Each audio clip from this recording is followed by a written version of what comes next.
C'est au départ une banale cargaison de café venue d'Amérique du Sud. Au milieu des grains d'arabica, les policiers ont découvert hier soir des kilos entiers de cocaïne. 220 au total. Valeur à la revente, près de 15 millions d'euros. Au port du Havre, les saisies de poudre blanche augmentent année après année. 13 tonnes, rien que l'an dernier.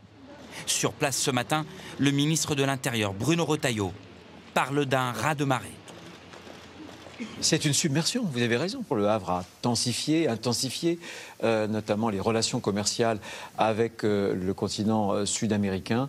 Et en intensifiant ces relations, évidemment, il y a des risques de stupéfiants. Les chiffres sont édifiants. Les saisies de cocaïne en France sont passées d'1,7 tonne en l'an 2000 à plus de 47 l'an dernier. Pour y parvenir, les trafiquants redoublent d'ingéniosité. Au Havre, récemment, par exemple, les dealers ont interverti grâce à un docker complice 2 conteneurs totalement identiques. L'un rempli de 2 tonnes de cocaïne, l'autre de nourriture et de vêtements. Les enquêteurs appellent cela une doublette, comme quand une voiture est volée puis maquillée pour brouiller les pistes.